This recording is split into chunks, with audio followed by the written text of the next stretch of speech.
পাশে গিয়ে দাঁড়া, লজ্জা লাগছে? যা যা পাশে দাঁড়া, ওটা হাত ধরবি তো। Hello guys, welcome back to our channel Akash মেঘনা ব্লগ। গাইস, আজ আমার হ্যাপি বার্থডে। হ্যাঁ জানি, ভিডিওটা এডিট করতে অনেক সময় লাগে, তার জন্য আমি কদিন ভিডিও আপলোড দিইনি।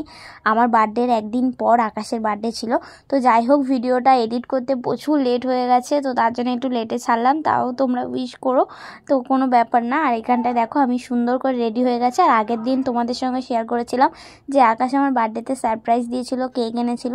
ওটা অন্য ব্লগে তোমাদের দেখিয়েছি, এর আগের ব্লগটায়। আর আজকে কি হবে সবটাই তোমাদের সঙ্গে শেয়ার করব। আর আকাশ কিন্তু সারা রাত ঘুমায়নি, যেহেতু ঘুমালে অনেক বেলা হয়ে যাবে উঠতে, তার জন্য ও সারা রাত ধরে রান্নাবান্না করেছে। তোমরা তো দেখলেই, প্রথমেই এন্ট্রিতে দেখালাম, প্রথমে ও রান্নাবান্না করছিল, প্রচুর কিছু রান্না আয়োজন করেছে, সমস্ত কিছু নিজের হাতে একা সামলেছে, কারো হেল্প নেয়নি। আমাকে তো কোনো কাজই করতে দেয়নি। এখানে দেখো চিংড়ি মাছের মালাইকারি, মাছের মাথা দিয়ে ডাল, 5 রকমের ভাজার জায়গায় 7 রকমের ভাজা, পায়েস, তারপরে হচ্ছে কি মাছের মাথা, দেখো বড় একটা মাটন, চিকেন, চিংড়ি মাছ, রুই মাছ, কাতলা মাছ, A to Z ও সমস্ত কিছু করেছে। প্রত্যেক বছরের মতন এবছরও বেশি একটু করেছে। আর আমি হাতে যে পলাটা পরে আছি ওটা রূপোর পলা, ওটা আমার কালকে রাত 12টার পর এটা গিফট করেছিল বার্থডেতে। গাইস, খুবই সুন্দর লাগছে, সবারই খুব ভালো লেগেছে। আর এই যে দেখো কত সুন্দর করে আমাকে গুছিয়ে খেতে দিয়েছে। আসলে কি জানো তো, আমাদের না একদিন আগে আমার বার্থডে আর একদিন পরে ওর বার্থডে, তো আমার বার্থডেতে সব খরচা হয়ে গেলে না, ওর বার্থডেটা আমার একদিন পরে বলে কোনো খরচাই করতে পারি না, সব টাকা তখন শেষ হয়ে যায়। তো কি করার, একসাথে বার্থডেটা করে নিলে ভালো হয়, কিন্তু ও সেটা রাজি হয় না। তো ঘরটা ডেকোরেশন করা কেমন হয়েছে অবশ্যই তোমরা জানিও। আর এখানে দেখো আমি একটু রিলস বানাচ্ছিলাম, আর এখানে চারিদিকে যে ফটোগুলো দেখতে পাচ্ছ গাইস, ফটোগুলো কিন্তু সবই আমার আর ওর ফটো। আর আমাদের সোনুর ফটোও আছে, আমাদের সবার ফটো আছে।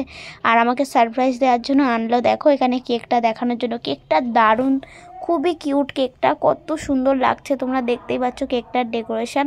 আর এই যে দেখো আমি ফটোগুলো ঘুরে ঘুরে দেখছিলাম, কারণ আমার সত্যি খুবই ভালো লাগছিল যে একটা মানুষ আমাকে এতটা ভালোবাসে, আমার জন্য এত কিছু করেছে, কিন্তু আমি ওর বার্থডেতে কিছুই করতে পারি না, কারণ আমার বার্থডেতে সব টাকা শেষ হয়ে যায়।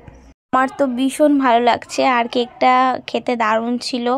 এখানটায় দেখো আমি না দেখতে দেখতে মানে আমার একটু ভুঁড়ি হয়ে যাচ্ছে, তার জন্য আমার ফটো তুললে একদমই ভালো লাগে না। আর ওই যে দেখো ওখানে কিন্তু আমি কেক কাটবো এখন, তাই সবাইকে আমি বলছিলাম যে হাততালি দেওয়ার জন্য, যেহেতু আমার ভীষণ ভালো লাগছিল। আর একটা জিনিস কি জানো তো, বার্থডেটা আমার বার্থডেতে মানে সবারই বার্থডেতে খুবই মানে ভালো লাগে, আলাদাই একটা ফিল হয়, কিন্তু আমার থেকেও বেশি আনন্দ আমার বর পায়, মানে আকাশ আমার থেকেও বেশি খুশি হয় আমার বার্থডেতে। এখানে দেখো আমি কেক কাটছি, ভীষণ ভালো লাগছে আজকে। আর সত্যি বলতে গেলে জন্মদিনটা খুবই স্পেশাল। আর আমি তো বললামই, আমার থেকে বেশি স্পেশাল আমার মানে আকাশের কাছে। আর এই যে দেখো আকাশ আমাকে কেক খাইয়ে দিচ্ছে, কেকটা সত্যি খুবই সুন্দর ছিল। আর ফটোগুলো সবাই তাকিয়ে দেখছিল, সবাই বলছিল বাহ খুব সুন্দর হয়েছে। আর এটা কিন্তু আমার মামি, বড় মামি। আর এখানটায় দেখো সবাইকে আমি কেক খাইয়ে দিচ্ছি। আজকে ভিডিওটা কেমন লাগলো জানিও। বাই।